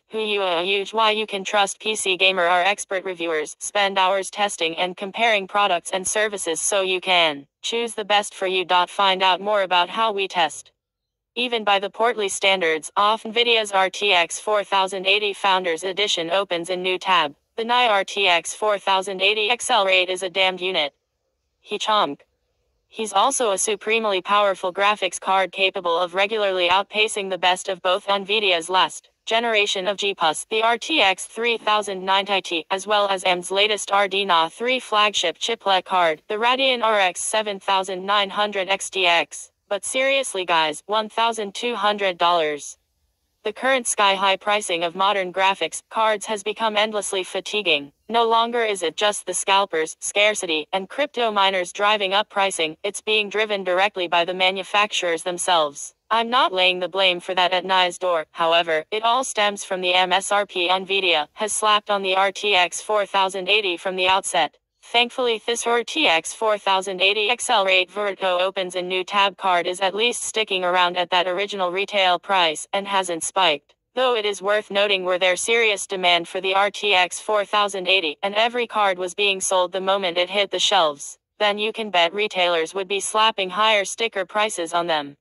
Just take a look at the nominally competing RX 7900 XTX opens a new tab from AMD. That's a card with a $999 MSRP, and yet there's no hope of finding one at that price right now. $1,300 is the cheapest I've found the top Radeon card going for. Recommended videos for you. RTX 4080 Accelerate Vertigo Specs GPU NVIDIA AD103 CUDA cores 9728 lithography TSMC 4N boost clock 2505 MHz. Memory 16GB GDDR6X memory speed 22.4 gigabit per second TGP 320W price $1199 opens in new tab. And the real-world pricing of the latest AMD card is supremely relevant when we're talking about the RTX 4080 and any guys. The RX 7900 XTX was meant to be AMD's riposte to NVIDIA's second-tier GPU, with Dr. Su's gang knowing its 4090 opens in new tab was out of its reach. And yet our testing finds the RTX 4080 and RX 7900 XTX trading blows, and the former coming with the might of DLSS 3 and the magical majesty of frame generation to bolster its banked potential performance. You can forgive the Radeon card in that situation if it remained $200 cheaper, as the two MSRs originally laid it out. But right now, where it's at least $100 more than this Nye RTX 4080, why would you opt for the AMD card unless you really signed into all that brand tribalism? In base terms, the RTX 4080 Accelerate Vertigo is a completely reference version of the Ada Lovelace GPU, sporting the AD103 chip running with a standard boost clock speed of 2505 MHz. Which, in relation to the previous generation of Ampere graphics silicon, is a serious increase in GPU operating frequency. It's practically a whole 1 GHz faster when you look at the real-world clock speeds, which are inevitably higher than NVIDIA's rated numbers. I've gone into depth about the new Ada Lovelace GPU architecture opens in new tab in my RTX 4090 review, but essentially we're not a million miles away from a die-shrunk Ampere design. The makeup of the GPUs is mostly the same, but the TSMC 4N lithography allows for an efficient core that is able to be tuned to impressively high clock speeds. Alongside that, you have a massively increased L2 cache component that's around 10 times the level you'll find in the GA102 chips of the previous generation. It's really this combination that gives the RTX 4080 its performance lead over Ampere when it comes to pure rasterized gaming performance. Aside from that, the RTX 4080 also gets 16 GB of 22.4 gigabit per second GDDR6X memory and a 320 watts TGP. That may still sound like a lot, and if you have any pretensions to green gaming credentials, it absolutely will, but if you're talking about performance per watt, the card is actually one of the most efficient GPUs of modern times. 4K gaming performance, image 1 of 9. 1440p gaming performance, image 1 of 9. System performance, image 1 of 4. In straight performance terms, the RTX 4080 is second only to the RTX 4090. But how does this Nye version stack up against the other third-party cards we've tested? It's cheaper, for one. Where both Thezodac RTX 4080 Amp Extreme Aero opens in new tab, and MC RTX 4080 Supremes opens in new tab are significantly higher than the already prohibitive reference price. But it's also a little behind in performance terms to either of those overclocked cards. The Nye card is also a little behind the Founders Edition in some benchmarks, too, because its GPU isn't clocking as high as any of the other RTX 4080 cards we've tested, but honestly, not in any way that would tangibly affect the gaming experience by comparison. Such is the minimal difference factory overclocked cards make that you're only ever seeing a handful of frames per second in it between reference and GPUs. Image 1 of 2, which means I just cannot get excited about such overpriced options when the starting price is so damned high. Maybe the MC card looks prettier with its shiny shroud, but I couldn't care less about that when I'm going to be spending my time looking at the game frames it's spitting out on my screen rather than gazing lovingly at it through my chassis see-through side panel. Ideally, I'd want the Founders Edition card. Despite the super chonk aesthetic, I'm a fan of its brushed metal looks, and it's an MSRP card that punches above its weight against the factory crowd. But, all that said, if you can't grab an RTX 4080 Fe card, they are actually still available in both US and UK, then I would absolutely suggest picking a reference price card such as this Nye RTX 4080 Accelerate Vertigo. The benefits of factory overclocked cards are ephemeral, at best. Image 1 of 2. But would I recommend the RTX 4080 at all? Personally, I find it difficult to recommend such an expensive card when it's not the fastest GPU out there. isn't even just a cut-down version of the fastest GPU, and C isn't even the full version of its own second-tier GPU, where the new RTX 4070 Ti opens a new tab has launched with a substantial delta in price compared to the drop in performance against the RTX 4080. That's more of a value proposition, crazy as that might sound for an $800 card, and if I'm hell-bent on spending over $1,000 on a GPU, then I'm holding out for an RTX 4090 with its genuine generational performance leap. NVIDIA's going to need to cap the RTX 4080 at $999 for me to start recommending you buy one. Nye RTX 4080 Accelerate Verto. Price comparison: Nye RTX 4080 Accelerate Verto. The RTX 4080 is probably the best graphics card you shouldn't be spending your money on. But if you were, then Nye's Accelerate Verto is an MSRP version that delivers all the performance and efficiency of the Ada architecture without the extra fiscal demands of a needless factory overclocked card. Dave has been gaming since the days of Zaxxon and Ladybug on the ColecoVision, and codebooks for the Commodore VIC-20 Death Race 2000. He built his first gaming PC at the tender age of 16, and finally finished bug fixing the Cyrix-based system around a year later. When he dropped it out of the window, he first started writing for official PlayStation Magazine and Xbox World many decades ago, then moved on to PC format full-time, then PC Gamer, TechRadar, and T3 among others. Now he's back, writing about the nightmarish graphics card market, C-Pus with more cores than sense, gaming laptops hotter than the sun, and SSDs more capacious than a Cybertruck. Opa! Oopala!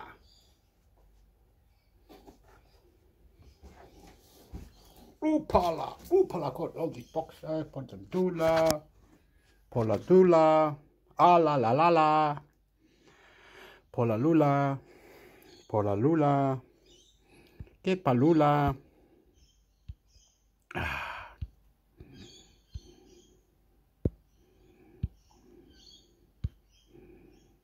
Opalula, Guatemalula, Apalula, Apalula, Apalula, amigo, Walla Upalula.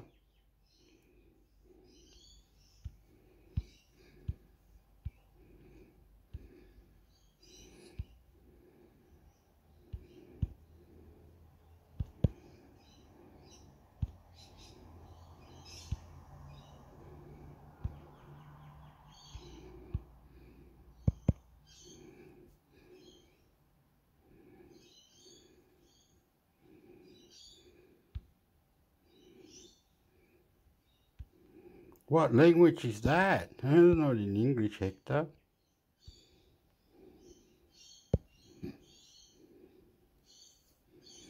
Oh, listen. Oh, this is the.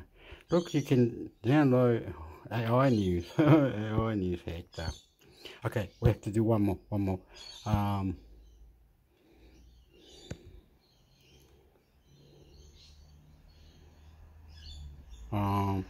Cyber security 1 UI 5 versus Android 14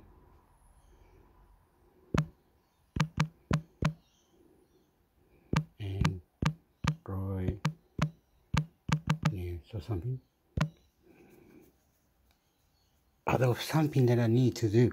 I forgot. Brain freeze. I had something that alarm. They had the alarm, and then I can't remember it. I'm not good at it. I forgot.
Android Studio Electric Eel includes resizable emulators and a native SCRPI alternative. New Android releases like the upcoming Android 14 are probably what most of us are looking forward to the most. But app developers have another piece of software they love to see updated: the official Android Studio development environment. Since 2021, Google has started giving new releases fun names from the animal kingdom, and as such, this week's new release is called Electric Eel, or January 1, 2022. While its predecessor Dolphin was mostly focused on bug fixes, Electric Eel is a bigger upgrade. Emulator upgrades and new IntelliJ release. First and foremost, Electric Eel prepares some big enhancements for emulators and for testing on connected devices. There is a new desktop category for emulators for testing how apps behave on Chromebooks and similar form factors. This allows developers to test their apps in windowed environments, complete with resizing support. In that same vein, Google has introduced an experimental resizable emulator, which makes it possible to test apps across different form factors without having to resort to multiple emulators. What might be even more important for developers than testing on emulators is testing on real devices, and Google is making this simpler, too. Much like what the third-party ad tool SCRCPI allows you to do, Android Studio now offers experimental support for device mirroring. This lets developers see the screen of a connected device and interact with it right from their computer and test apps without ever switching between their desktop and phone. You might be wondering why this update is called January 1, 2022 rather than something with 2023, and the reason is that the version number doesn't correspond with the current year, but rather the current IntelliJ platform release. As such, Android Studio Electric Eel is the first version of the IDE to support IntelliJ 2022.1. Google says it offers many new features, such as Dependency Analyzer to facilitate dependency management, and conflict resolution, and the Notifications tool window that offers a new, streamlined way to receive notifications from the IDE. Design and logcat improvements. When you use Compose previews, you might be used to refreshing manually to see changes you've made in the code. Electric Eel now incorporates those changes on the fly, helping you see what you're doing right while you're at it in the code. For incompatible code changes, a new needs rebuild status will show you that you will have to manually kick off the process again. Compose Preview now also lets you specify your preferred specs for your custom reference devices. You can still choose ready-made ones, but you're now freer in testing your app in different environments. When your app exhibits too many recompositions, the new Layout Inspector will now show you which parts of the UI were most recently changed using an overlay. This should help you track down any issues. There is also a new Universal Problems panel that will show you any issues reported by all kinds of tools within Android Studio. Logcat has been revamped and completely rewritten to make it easier to use. It already shipped as part of the previous version, Dolphin, but it now becoming the default view going forward. Improvements include better formatting, search improvements, and autocomplete support for filtering. Android Studio Electric Eel is now available. There is much more in this build, and you can read all about it in the Android Developers blog, which goes into more nitty-gritty details. If you want to dive right into the new version of Android Studio, you can download it on the Android Developers website.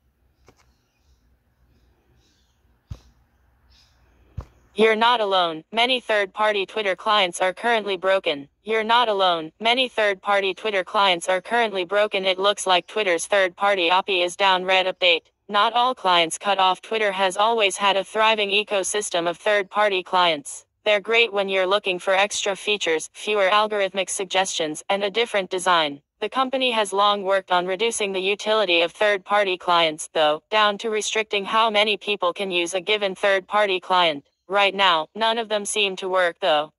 It looks like Twitter has turned off its third-party API, whether on purpose or not, leaving those who rely on third-party apps in the dark. Logging in to Talon for Twitter is currently not possible. The issue has been ongoing since about 10:30 p.m. on Thursday, January 12th, and it's not clear if there is a resolution anywhere in sight. Multiple users and many third-party app developers have taken to Twitter to report the problem. Tweetbot's Paul Haddad tagged to TechCrunch, explaining to the publication that since last night, all API requests from his app are failing. Since Haddad doesn't have a direct line of communication with Twitter anymore, it's unclear what exactly is going on. The issues seem to affect different clients in different ways. Talon for Twitter is currently down, too. However, Phoenix for Android is currently suspended as per its developer, though the EOS app is supposedly fine. Hapri for Twitter, a relatively new client, seems to be unaffected altogether, as one of its users reported to us in the comments. TechCrunch found out that many other apps are also marked as suspended in the Twitter developers forum. So far, Twitter hasn't commented on the issue publicly.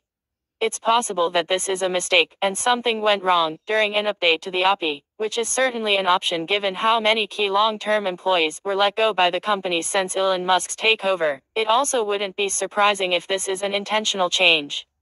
Twitter currently faces financial difficulties, with the company partially refusing to pay its office's rents, resulting in employees standing in front of closed doors. Since third-party clients don't display ads, this might be a move to generate more revenue via the official client. If you're experiencing different issues on the official client, be sure to check out most common problems and learn how to solve them. Update, January 13, 2023, 8:17 Estate, by Manuel Vanau. Not all clients cut off. It looks not all clients are equally affected by the API issues. We've updated our coverage accordingly.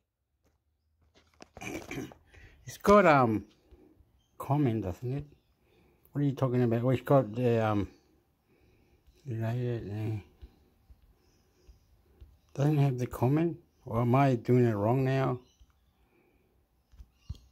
He did say it had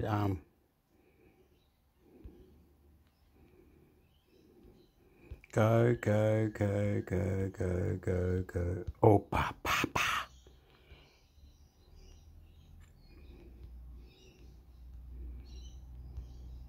Where are the comments? He says 4 comments. How do you get to those 4 comments then? Okay, you go to the thing like normal. Read more. Oh, image. Private. Oh.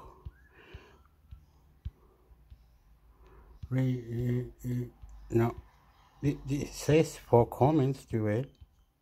You just go, oh, no, you won't do it, Hector.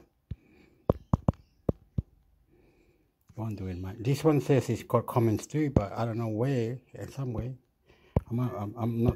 Google Chrome 110, what's new in the beta? Google Chrome 110, what's new in the beta? Chrome's incredible development pace continues, and is only getting faster with Chrome 110 source, Google. Google only celebrated the big Chrome 100 milestone a few months ago, and now, the company is already at it with the next decimal release, Chrome 110. As one of the best browsers currently on the market, there isn't much that is changing with each 4-weekly release anymore. But if you add like to stay up to date with latest Chrome features and what you can expect developers to implement, read on. Tweak rollout schedule. Chrome 110 will be the first version of Google's browser to use the company's more cautious rollout approach. 1 week before the official stable launch, Google will roll out Chrome 110 to a small subset of Chrome 109 users. This is meant to help the developers catch any lingering issues with the browser and fix problems before the latest version is in full rollout. More detailed translation settings. One of Chrome's strongest features is its integration with Google Translate, allowing you to seamlessly see translated versions of foreign websites without any copy-paste work.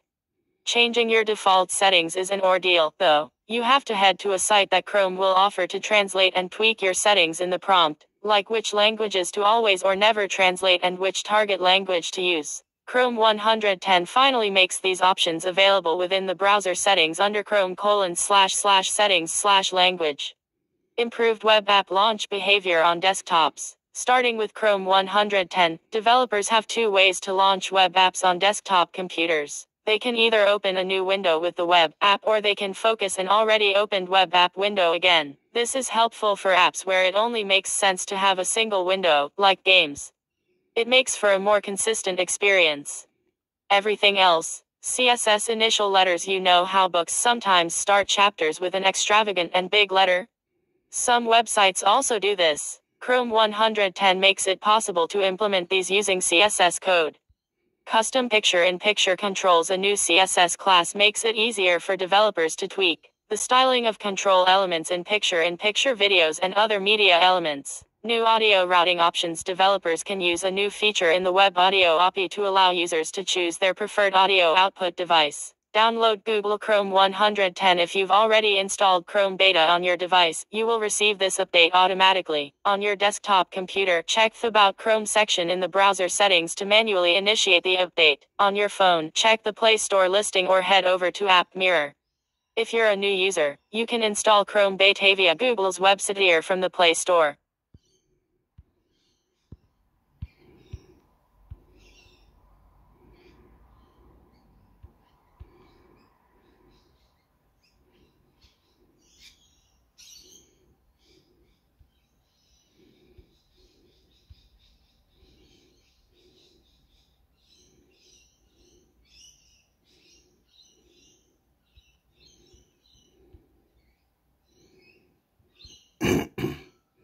I see. Oh, what are you doing?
The hell?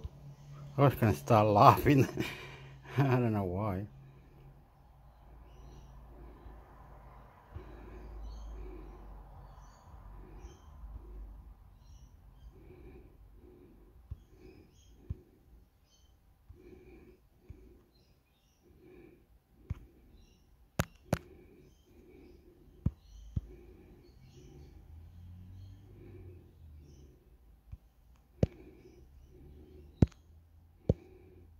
What you need to know about Key 2, MagSafe for Android and more. Rita El Khoury / Android Authority. Hot off the press from CES 2023, the Wireless Power Consortium WPC announced Key 2, the successor to the popular Key wireless charging standard.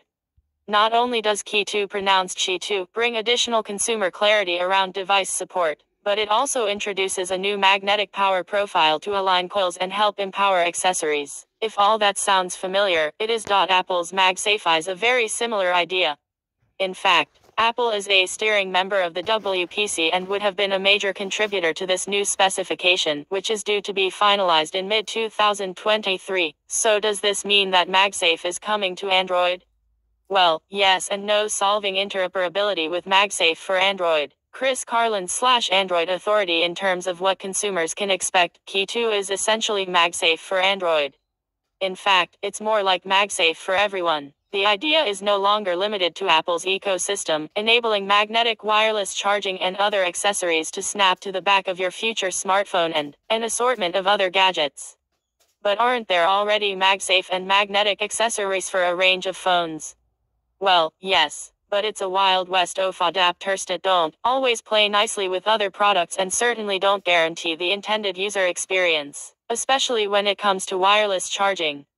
MagSafe for Android, as it currently stands, certainly has its perks in terms of opening up a wide range of new cool features, ranging from camera tripods to small power bank attachments. And it's much better than having 101 different ways to connect accessories to your phone. However, the lack of a unified standard outside of the Apple ecosystem is not ideal and is hurting interoperability. Key 2 is essentially MagSafe for everyone, but there are a few differences. Enter Key 2, which will standardize the magnetic attachment and help ensure compatibility across a wide range of products and even ecosystems. The WPC states that this standard specifically targets consumer confusion issues over key certification, ensuring that certified products are safe, efficient, and interoperable across brands. Apple and Samsung, and likely many others, are expected to launch Key 2 certified products either later in 2023 or in 2024. Convenience will be king, which is obviously good news for consumers. Hallelujah. Although still primarily targeting phones, the new standard is also designed with accessories that aren't chargeable using current flat surface to flat surface devices.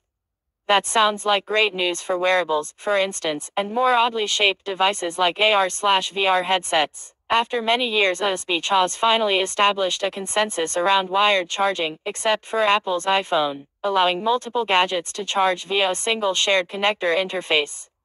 Key 2 aims to achieve the same in the wireless domain, and there's no denying that a single wireless connector for phones, smartwatches, and other accessories would be hugely desirable, not only from a convenience perspective but from e-waste, cost, and travel standpoints as well. One wireless charger for everything is a win for convenience, travel, and e-waste. On paper, WPC's upcoming Key 2 sounds highly promising.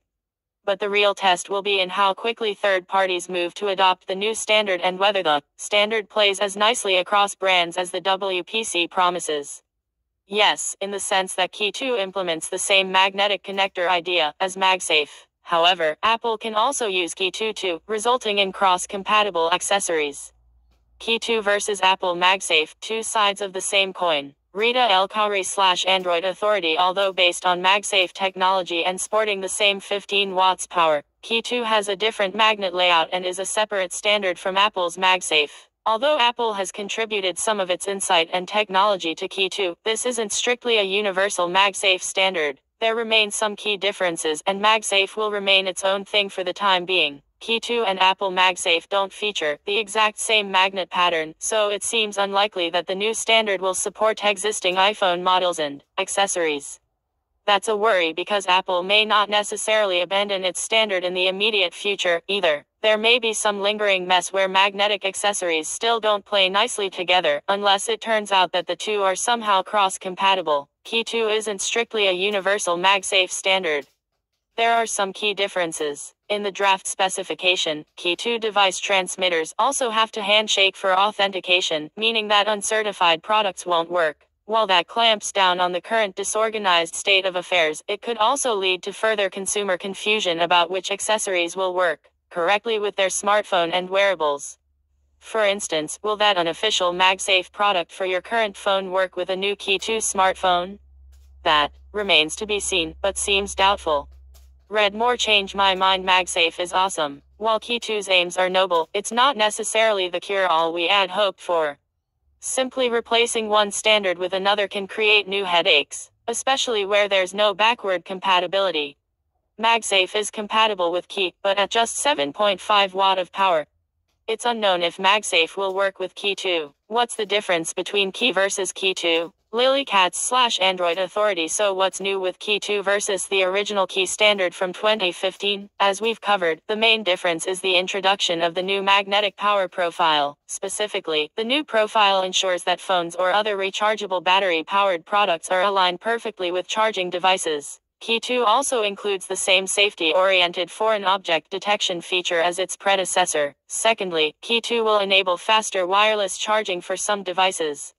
Interestingly, Key 2 still provides the same maximum power level as its predecessor, which currently caps out at 15 W.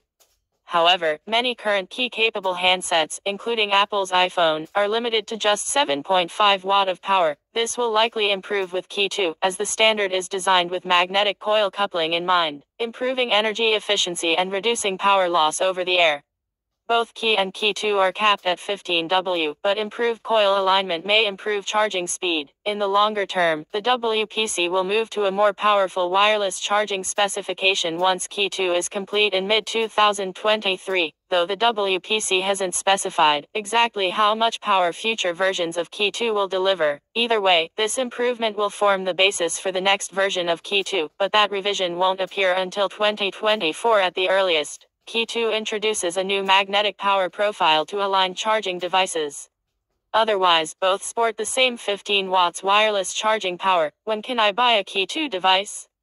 Since this is a new announcement, brands haven't yet announced their first Key 2 products and accessories. According to the WPC, Key 2 certified smartphones and chargers are expected to be available in time for the 2023 holiday season. Major smartphone brands, including Apple, Samsung, and others, are expected to embrace the standard.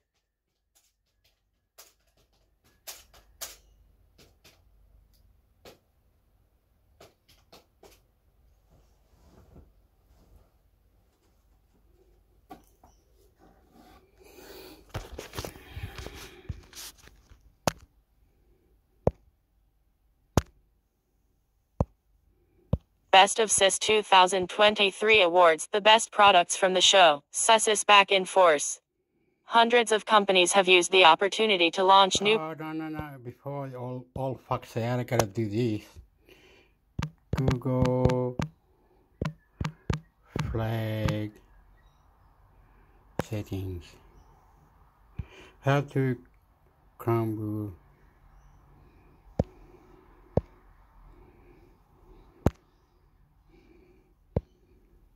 How to set Chrome flags, Tom's Guide. Home How to Computers. How to set Chrome flags. Image credit, Shutterstock. Learning how to set Chrome flags will enable you to use loads of hidden, experimental features that the standard Chrome experience just doesn't have. Admittedly, many of these features aren't much use to the everyday user, often being designed to solve very specific issues, or for power users to bend Chrome to their will.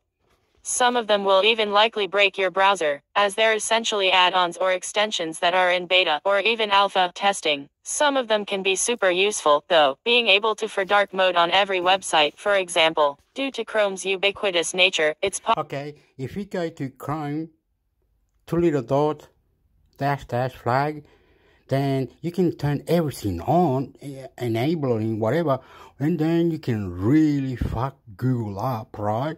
So Google is really safe. They just haven't told you this.